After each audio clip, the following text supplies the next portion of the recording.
सबसे पहले पायल जी, Manisha, congratulation song के लिए। मतलब ये जो गाना है काफ़ी अमेजिंग, आपके ऊपर ही ऐसा लगता है कि आपके ऊपर ही डेडिकेटेड है ये सॉन्ग। ऐसा जब शुरुआत मैंने ऑडियो से शुरुआत की, फिर बाद में वीडियो देखी, विजुअल्स देखे, काफ़ी अमेजिंग लग रही है। आप अगर बताना चाहोगे इस पूरी जर्नी के बारे में, किस तरह से मनीषा इस गाने के लिए सिलेक्ट हुए एंड कितना कमाल की परफॉर्मेंस दी है उन्होंने, बहुत ही अमेजिंग। नज़र ना लगे इस परफॉर्मेंस को। एंड जिस तरह आप करियर में भी कर रहे हो उसको भी मैं ऐसा कहता हूँ कि नज़र ना लगे। बहुत अच्छा जा रहा है आपका करियर। शुरुआत इनके किस तरह से ऑन बोर्ड आए, ये गाना किस तरह से? देखिए हम लोग ना बहुत टाइम से एक्चुअली हमने एक ईपी प्लान किया हुआ था, वेडिंग ईपी जो प्रॉपर है वो भी हम लोग आगे करने वाले हैं। तो उसके लिए इतने जल्दी वो प्लान नहीं हो पाया। तो मेरे पास ये जो गाना है ना, ये मैंने बहुत पहले किसी सिचुएशन पे क्रिएट किया था। जैसे हमारे पास फिल्म का सिचुएशन आता है, हर कंपोजर के पास होता है कि फिल्म में ये सिचुएशन है तो हमें इस वाली सिचुएशन के लिए गाना चाहिए। तो वहाँ पे ना एक बड़ा रोमांटिक सा सिचुएशन दिया था, उसमें वो गाना मैंने पहले किया था। तो समहाउ वो नहीं हो पाया, उसके बदले मैंने दूसरा गाना दिया था उनको। तो ये गाना मेरे पास बहुत टाइम से पड़ा हुआ था एंड मेरे माइंड में ये गाना बहुत टाइम से था कि यार ये गाना बहुत क्यूट है, बहुत अच्छा है। तो एकदम से सडनली जब वेडिंग सीजन भी आने को है तो वेडिंग सीजन के लिए कुछ एक गाना डेडिकेट तो करना चाहिए हमारी ब्राइड एंड सबके लिए। सो मैंने सोचा इसको वेडिंग सॉन्ग में कन्वर्ट करते हैं पहली बात। तो हमने लिरिकली पहले चेंजेस कराए। ऑन बोर्ड हमने यंगवीर को लिया, तो यंगवीर ने लिखा बहुत अमेजिंग है। आप देखिए शुरू से लड़की के श्रृंगार के बारे में बात हो रही है एंड नज़र कोई ना लगे तेरी मेरी जोड़ी लूँ, मतलब बहुत एक प्यारा सा लाइन है, कोई किसी के लिए भी गा सकता है ऑफ कोर्स। एंड शादी में भी लोग बोलते हैं यार कितनी प्यारी लग रही है यार, ये तो नज़र ना लगे यार, काला टीका लगाते हैं। तो बेसिकली वो सोच के इसका लिरिकली चेंज हुआ। फिर इस गाने के लिए चाहिए थी ना बहुत ही क्यूट, प्रिटी और मस्ती एंड वो वाले फ्रेज में हमें वैसे एटीट्यूड वाली चाहिए थी। तो मैंने इसको बिग बॉस में देखा था, तो मुझे तब से ये बहुत अच्छी लगती है मनीषा। एंड जैसे ही मैंने देखा, मैं इमेजिन कर रही हूँ ना, मतलब एकदम तेज तरार एंड दुल्हन वैसी चाहिए थी। मेरे मन में कि क्यों ना हम इसमें मनीषा को करें अप्रोच, क्योंकि Manisha will look amazing in the video.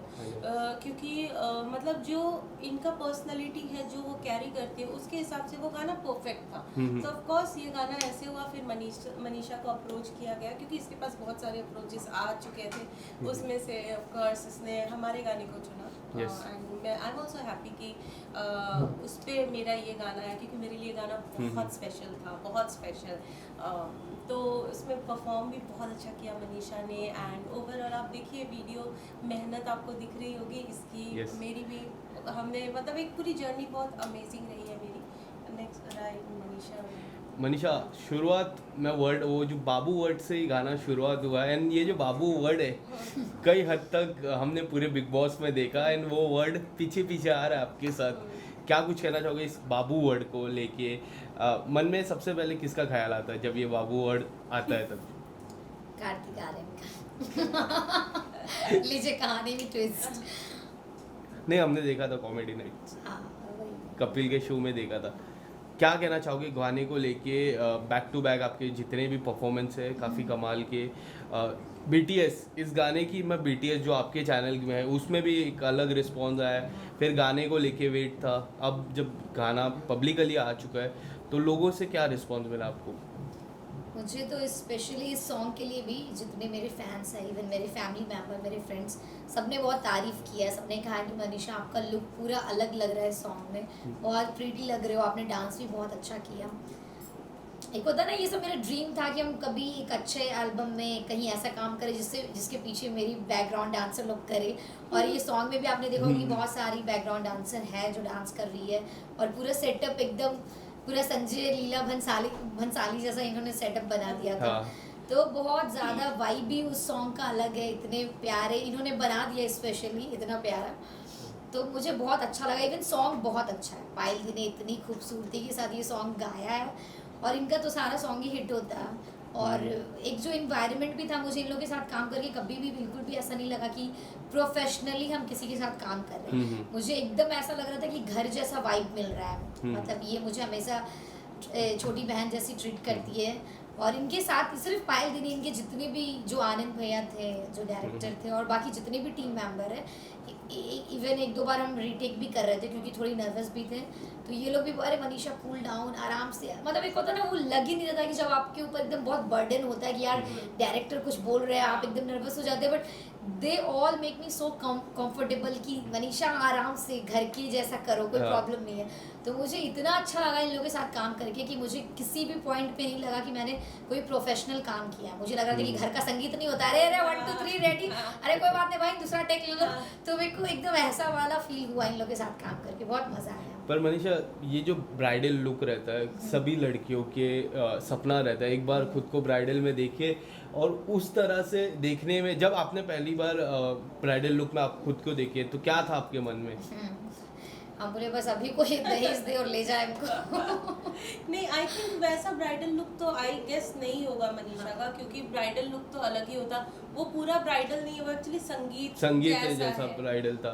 Because वो ब्राइडल में तो बहुत होता है ना, चुनरी एंड हैवी ज्वेलरी, सो वो वाला लुक तो नहीं था, तो आई थिंक उसके लिए आपको थोड़ा वेट करना पड़ेगा। मैम आपसे जानना चाहेंगे, हम कभी भी देखते हैं आपके प्रोजेक्ट काफ़ी डिफरेंट प्रोजेक्ट्स रहते हैं, कभी भी जब इंटरव्यूज़ होते हैं टी सीरीज़ हो गए या फिर कोई भी एल्बम्स हो गए, इस तरह से डिफरेंट प्रोजेक्ट्स रहते हैं, आपके हर एक प्रोजेक्ट्स को लेके क्या विजन रहता है? जैसे ये मनीषा को ऑन बोर्ड लाना, उसको ब्राइडल लुक में जिस तरह वो शादी हो गई नज़र ना लगे, आपका थॉट क्या रहता है? शुरुआत जब गाने की शुरुआत होती है तो किस तरह से आपके प्लान्स क्या रहते हैं गाने को लेके? देखिए, जब एक गाने का प्रोसेस हम लोग चलता है ना, तो उस टाइम पे ना बहुत सारे आइडियाज़ आते हैं कि हाँ इसको ना ऐसे भी कर सकते, इसको इस वाले ऐसे भी कर सकते हैं यार, तो उसमें से जो सबसे बेटर लगता है ना हम लोग को, नहीं यार ये वाला सबसे बेटर लगता है, लोग जल्दी रिलेट कर पाएंगे, तो हम लोग फिर उस वाले इस पे ही जाते हैं। जैसे टी सीरीज़ का भी जो मैं जो गाने मेरे आप सुनते हो, तो उसमें डायरेक्टर्स अलग होते हैं, वो उनका रहता है, जैसे मैं गाना बना के देती हूँ ऑफ कोर्स, एंड उसके बाद वो लोग वीडियो प्लान करते हैं अकॉर्डिंग टू द लिरिक्स, कि लिरिक्स क्या कह रहा है, कि उस हिसाब से स्टोरी लाइन बनती है, फिर उसके बाद उनके ऑन बोर्ड कौन आ रहा है, कौन शूट कर रहा है, क्या हो रहा है, क्या वैसा है। तो नज़र ना लगे भी जब बनाना, तो हम लोग इमेजिन कर रहे थे कि इसका लुक कैसा होना चाहिए, तो हमारे माइंड में बहुत रॉयल लुक होना चाहिए कि ब्राइडल भी है तो it should look very classy also, मतलब classy plus dance and plus जो लोगों को मतलब आजकल मोस्टली हम लोग देखते हैं ना, डुएट सॉन्ग्स काफ़ी होते हैं, या तो मेल सॉन्ग्स बहुत होते हैं, बहुत ऐसे मेल सॉन्ग्स भी होते हैं जिसमें लड़कियां डांस करती है, एक्ट्रेसेस डांस करती है, तो मेरा एक कंसर्न है, why should boys have all the fun, थोड़ा कुछ तो है, कोई फीमेल सॉन्ग भी तो जिसमें लड़के भी डांस करें हो जाए तो एक अलग ही सॉन्ग। एग्जैक्टली, इवन विद सजना ऑल्सो, दैट मेरा एक गाना था बादशाह भाई के साथ सजना, उस पे भी मैंने देखा था बहुत सारे लड़कों ने भी रील्स बनाए थे, सो मैं बहुत खुश हुई थी, मैंने कहा चलो यार किसी लड़की के गाने में लड़के भी तो रील बना रहे हैं, सो या तो वैसे। मनीषा, मैं आपसे जानना चाहूँगा, अब काफ़ी सारे प्रोजेक्ट इर्द गिर्द हो रहे हैं, हमने रिसेंटली एक वीडियोस भी देखे मुकेश जी के, वहाँ पे आप स्पॉट हुए थे, ऐसी बात चल रही है, काफ़ी सारे प्रोजेक्ट्स आपको मिल रहे हैं, बट इन सारे प्रोजेक्ट में आपका क्या विजन रहता है, किस तरह से आप सिलेक्शन ऑफ प्रोजेक्ट कैसा रहता है आपका, वो जानना चाहूँगा, क्योंकि जिस तरह बिग बॉस के बाद आने के बाद काफ़ी सारी धमाल हो जाती है, वो डेली विजन का भी आता है, टेलीविज़न का डेली सोप का भी आता है, तो उसके लिए आप रेडी हो, are you looking for that, या फिर जो बिग बॉस अब आने वाला है उसके लिए प्रिपरेशन चालू, क्या है आपके मन में अभी राइट नाउ? फिलहाल अभी ये बिग बॉस के बाद बिग बॉस थोड़ा रुक के ही करना चाहेंगे, क्योंकि लाइफ में ब्रेक भी ज़रूरी है, और इस बिग बॉस से जितना नेम फेम मिला है और जो प्यार मिला है, पहले इसको समेट लेते हैं, फिर बिग बॉस इन फ्यूचर 1-2 साल बाद कभी कुछ ऐसा हुआ तो फिर सोचेंगे। बिग बॉस के लिए हम कभी ना तो नहीं कहेंगे, क्योंकि वो हम प्यार देख रहे हैं लोगों का कि कितना प्यार मिला है, तो भले ही कभी, क्योंकि बट अभी जाना सही नहीं रहेगा, क्योंकि अभी ऑलरेडी इतने सारे काम हैं लाइफ में, तो इंसान कहीं ना कहीं बिग बॉस तब जाता है जब लाइफ में नहीं तो ग्रो करना होता है, नहीं तो जब आपका हाइप थोड़ा कम हो जाता है, तो फिलहाल मेरा हाइप है तो फिलहाल के लिए हम बिग बॉस चाहेंगे कि थोड़ा रुक के ही करें। और रहा बात दूसरे प्रोजेक्ट का, कि हाँ हम हमेशा वही चाहते कि डेली शॉप मेरे को इतना पसंद नहीं है, बट हाँ अगर चैनल स्टार प्लस हो या कलर्स हो और कभी लीड मिले और बहुत अच्छा कैरेक्टर हो तो फिर हम नागिन जैसा किरदार इस पे, एक्चुअली पता है क्योंकि आप, मुझे ऐसा लगता है क्योंकि नागिन जैसा किरदार आप पे सूट करेगा। जैसा हाँ, क्योंकि actually last time Tejasswi Prakash ने किया था, उसके बाद अगर मैं एज अ विजन करता हूँ तो मुझे ऐसा लगता है कि वो जो किरदार है आप पे काफ़ी सूट करेगा। ऐसा कोई किरदार आता है तो मनीषा आपका क्या थॉट रहेगा इस पे? देखिए अभी एक्टिंग में तो मुझे यही लगता है कि अगर मुझे कुछ भी किरदार मिलेगा तो इवन आई डोंट नो कि हम इतनी फिट अभी उस किरदार के लिए हैं या नहीं। शायद उसके लिए मुझे अपने आप पे थोड़ा और काम करना पड़ेगा, मेहनत करना पड़ेगा, उस किरदार के लायक बनना पड़ेगा और फिर वो किरदार मिलता है तो खुशी खुशी लाइफ में अपॉर्चुनिटी कभी कभी क्या होता है ना, डायरेक्टर के पास भी, इवन अभी जब मुकेश छाबड़ा के ऑडिशन के लिए गए थे तो मैंने उनको बोला कि ये लाइफ में हम पहली बार ऑडिशन दे रहे हैं, तो उन्होंने बोला ठीक है हमें जिससे करवाना होता है हम करवा लेते हैं। तो वो जो भी ऑडिशन था वो भी मेरे कंफर्ट जोन से थोड़ा बाहर था, फिर भी 1-2 टेक के बाद उन्होंने करवा लिया। तो मेरा वही है कि हम अपनी तरफ से हमेशा रेडी रहते हैं अपना बेस्ट देने का, बस अब डिपेंड करता है कि सामने वाला अगर करवा ले, अगर इच्छा है तो बिल्कुल हम करना चाहेंगे। रिसेंटली अभिषेक और जिया का गाना आया था, आपके और अभिषेक के जो फैंस है उनका ऐसा मानना है कि आपका और अभिषेक का भी गाना आना चाहिए, क्योंकि उन्होंने ब्लॉग भी देखा, वीडियोस देख रहे हैं आपके चैनल हो गए या फिर अभिषेक मलान के चैनल की बात करूँ, गाने को लेके कितना वेट करना पड़ेगा या फिर कोई भी प्रोजेक्ट को लेके आप कितना वेट कर रहे हो, आप दोनों को एक ही सॉन्ग या फिर समथिंग ऐसा देखने के लिए?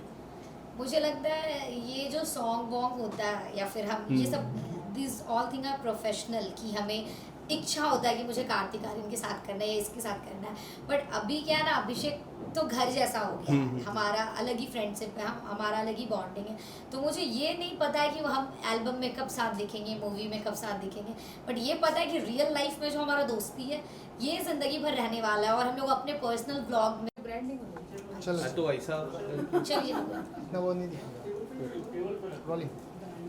मेहंदी रची है मेरे हाथों में लाल वे, डोली में बहके जाना बस तेरे नाल वे, मांगो ना चांदन तारे बस तू हो पास हमारे, लगता है मेरे नाल वे किन्ना सोड़ा तू, नजर कोई ना लगे है ना लगे तेरी मेरी जोड़ी नू, नजर कोई ना लगे है ना लगे तेरी मेरी जोड़ी नू, नजर कोई ना लगे है ना लगे तेरी मेरी जोड़ी नू, नजर कोई ना लगे है ना लगे तेरी मेरी जोड़ी नू। Thank you. रील्स में दिखने वाले, क्योंकि क्या होता है ना अब दोनों प्रोफेशनल हो गए हैं, जब चीज़ें होती है तो कभी कभी उसके मैनेजमेंट टीम मेरे मैनेजमेंट टीम से बात होता है तो कभी कभी डन नहीं होता है किसी चीज़ में, समझिए। बाकी मुझे नहीं लगता कि कभी अभिषेक और हम हमेशा चाहेंगे दोनों एक दूसरे के साथ काम करने के लिए, मुझे नहीं लगता कभी वो मना करेगा या हम मना करेंगे, मतलब ये हमारे लिए खुशी की बात होगी कि जब हमने साथ में एक फ़ोटो डाला हाँ। तो वो वर्ल्ड फास्टेस्ट रिकॉर्ड तो रहा था 1 मिलियन लाइक का, 1 घंटे 54 मिनट में हमारा 1 मिलियन लाइक क्रॉस किया था। तो वो हम लोग सोच सकते हैं कि जब ऑडियंस हम लोग को साथ इतना ज़्यादा पसंद करते हैं तो डेफिनेटली कौन नहीं चाहेगा, एक तो इतने अच्छे दोस्त है प्लस लोग इतना ज़्यादा पसंद करते हैं, तो हम तो ज़रूर चाहेंगे कि साथ में हम दोनों काम करें, बट वी डोंट नो कि प्रोफेशनली हमें कब साथ में क्या मिलेगा नहीं मिलेगा ये हमें भी नहीं पता है, ना अभिषेक को पता ना मुझे पता है, बट इन पर्सनली जब भी हम लोग कनेक्टेड है और हमेशा रहेंगे।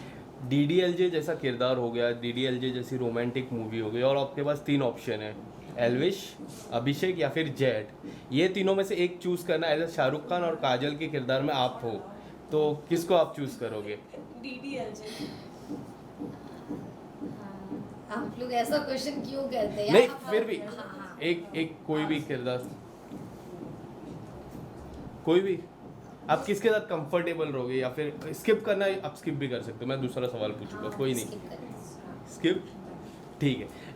जिस तरह लास्ट सॉन्ग आया आपका टोनी कक्कर के साथ, लोग और भी चाह रहे कि ऐसे और भी प्रोजेक्ट्स आए टोनी कक्कर के साथ, क्योंकि आप लोग काफ़ी अच्छे लग रहे हो, उसके बारे में क्या कुछ कहना चाहोगे? बिल्कुल बिल्कुल, टॉनी का भी यही कहना है, वो तो मुझे वही कहते हैं कि मनीषा तुम भी तो अब मतलब हम लोग का भी एक दोस्ती है, तो उसके साथ काम करना, वो वही कहते हैं कि हम तो कभी भी साथ में काम कर लेंगे।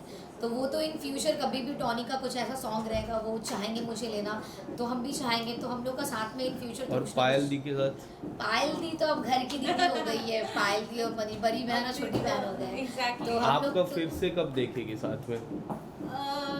जब भी मनीषा करना चाहे ऑफ कोर्स वील प्लान और मुझे सॉन्ग। भी मेरा भी यही मानना है कि अभी क्या होता है ना, जैसे इंडस्ट्री में हम लोग कुछ अलग अलग लोगों के साथ काम करें जिसके साथ सिर्फ प्रोफेशनल टर्म्स हैं, Exactly. बट हमारे साथ ऐसा हो गया कि अब इन फ्यूचर दीदी कुछ अच्छा गाना लिखी और वो बोली मनीषा ऐसा है, तो हम लोग खुशी खुशी एक साथ करना चाहेंगे। Definitely. तो इसमें इतना कुछ सोचने नया वाली बात होना, नहीं। कुछ नया करना चाहूंगी मैं। मतलब ये जैसे थोड़ा एक न्यू था वेडिंग के हिसाब से, क्योंकि इतना फीमेल सॉन्ग वेडिंग बहुत टाइम के बाद आया।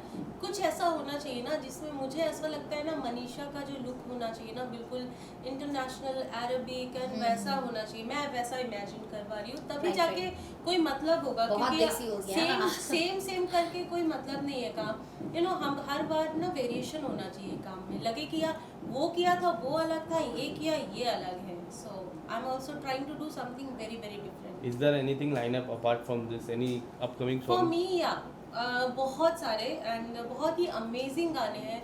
लोग actually you know whenever you do some songs like I've done so many songs like in 90s vibe, like people thinks that अरे ये तो 90s vibe करती है या कुछ। तो अभी मैंने बहुत ब्रेक किया है उस चीज़ को। अभी जो करने वाली हूँ ना मैं, बहुत डिफरेंट एंड बहुत ही इंटरनेशनल वाइब में करने वाली हूँ। And I am sure people will love it. I am 100% sure, because मैं भी बिलीव करती हूँ कि हर बार कुछ अलग करना चाहिए, ट्राई करना चाहिए। आप ट्राई ही नहीं करोगे तो समझ में कैसे आएगा? यू नो हो सकता है लोगों को आपका दूसरा रूप ज़्यादा पसंद आए, दूसरा अवतार ज़्यादा पसंद आए। तो I am working on that, I am planning something really big. Yes. Manisha, आपके कोई इसके बाद आने वाले प्रोजेक्ट्स में हम देख पाएंगे कोई गाने या फिर एनीथिंग दैट्स कमिंग देखिए अप? अभी सब चीज़ें चल रही है बट श्योर कुछ भी नहीं है, और कुछ चीज़ें ऐसी भी जहाँ पे मुझे स्ट्रिक्टली मना किया गया बोलने, तो हम अभी बोल नहीं सकते। तो आप लोग तो खबड़ी हैं, कहीं से भी खबर निकाल लेते हैं तो पता चल जाएगा। बट कुछ चीज़ें ऐसी होती है जो कॉन्ट्रैक्ट में अभी नहीं बताना है, तो रिवील नहीं कर सकते। बट आपको डेब्यू करना हो, कौन से ऐसे डायरेक्टर के साथ आप काम करना पसंद करोगे? करण जौहर या फिर संजय लीला भंसाली? देखिए हम सच कहें, मुझे ना हम मूवी देखते हैं बहुत सारे, बट मुझे कभी इतना पता नहीं होता कि ये मूवी किसने डायरेक्ट किया, समझिए ये किसका मूवी है। बट जहाँ तक हम एज अ डायरेक्टर जानते हैं कि करण जौहर भी बहुत अच्छे और संजय लीला भंसाली नो डाउट ये दोनों बहुत बड़े डायरेक्टर हैं। तो मेरे लिए तो मतलब मेरे लिए मनीषा रानी को कौन बोल रहा है, मतलब जो भी ऑफर देते पहले हम उनके साथ काम कर ले, बस ये है। ठीक है, thank you so much, thank you.